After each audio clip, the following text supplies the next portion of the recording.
सफला एकादशी। धर्मराज ने एक बार फिर भगवान श्री कृष्ण से पूछा कि दीनानाथ माघ वद 11 का क्या नाम है और इसकी रस्म क्या है, और उस एकादशी को किसने किया और उसका क्या फल मिला।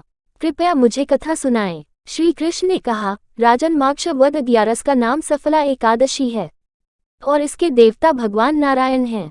तो मैं आपको बता रहा हूँ कि यह एकादशी किसने की और उसका क्या फल मिला। चंपावती नाम की एक नगरी थी और उस नगर के राजा का नाम महिष्मान था। उस राजा के 4 पुत्र थे। इन 4 पुत्रों में सबसे बड़े पुत्र का नाम लुपक था। ज्येष्ठ पुत्र दुराचारी था। एक दिन राजा ने बड़े पुत्र के पापों और कुकर्मों से तंग आकर उसे राज्य से निकाल दिया।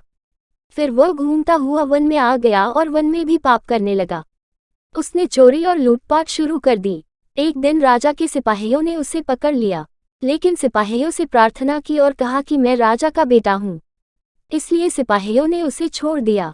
लेकिन इतना कुछ हो जाने के बाद भी उनका रवैया नहीं सुधरा और वह पहले की तरह चोरी, लूट, हत्या करने लगा। इतने में वह अचानक बीमार पड़ गया और पीपल के पेड़ के नीचे कांपता हुआ लेट गया। उसके शरीर में इतनी ताकत नहीं थी कि वह अपनी भूख मिटाने के लिए शिकार भी कर सके, इसलिए वह रात को बिना खाए पिए सो जाता है और सुबह जब सूरज भगवान सिर पर आते हैं तब उठता है। फिर उसने जंगल में पड़े फलों को लाकर पीपल के पेड़ के नीचे रख दिया और कहा, हे प्रभु, मैं इन 1 फलों को आपको समर्पित करता हूँ। संयोग से वह दिन एकादशी का दिन था, एक पवित्र दिन। इस प्रकार वह पूरी रात जागकर भगवान की पूजा करता रहा। इस प्रकार उसने अचानक एकादशी का उपवास किया और जागरण हो गया, इसलिए उसे सफला एकादशी का पुण्य मिलता है। उसे उस व्रत का फल भी मिलता है। भगवान नारायण ने उसके लिए एक सुंदर घोड़ा भेजा और घोड़े की पीठ पर राजा के वस्त्र और आभूषण सुशोभित थे और घोड़ा आकर धीरे धीरे चलते बड़े राजकुमार के सामने खड़ा हो गया। घोड़े को देखकर बड़ा राजकुमार हैरान रह गया।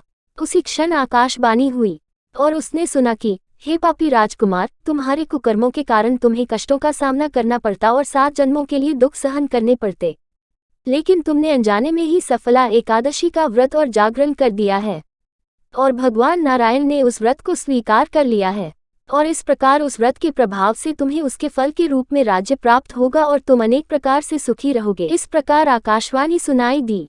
अपने दोनों हाथों से पीपल के पेड़ को प्रणाम करने के बाद राजकुमार भगवान नारायण को याद करते हुए अपने पिता के राज्य में आए। जब राजा ने ज्येष्ठ पुत्र को आते देखा तो व्रत के प्रभाव के कारण राजा को उस पर प्रेम आता है। उसे गले से लगा लिया और उसे अपने सिंहासन पर बिठाकर राज्य का राजा घोषित कर दिया। कुछ समय के बाद व्रत के प्रभाव से उसे सुशील प्रतिव्रता स्त्री प्राप्त हुई और वह सुपुत्रों का पिता बना। कई वर्षों तक खुशी खुशी शासन करने के बाद वह बूढ़ा हो गया, इसलिए उसने अपने ज्येष्ठ पुत्र को राजगद्दी सौंप दी और तपस्या करने के लिए जंगल में चला गया और भगवान नारायण की साधना करके विष्णुलोक प्राप्त किया, जो देवताओं के लिए दुर्लभ है। इस सफला एकादशी की कथा को पढ़ने या सुनने से भी होती है पुण्य की प्राप्ति। जय श्री कृष्ण। हेलो फ्रेंड, अगर आपको व्रत कथा में दी गई जानकारी अच्छी लगी हो तो वीडियो को लाइक करें और चैनल को सब्सक्राइब करें।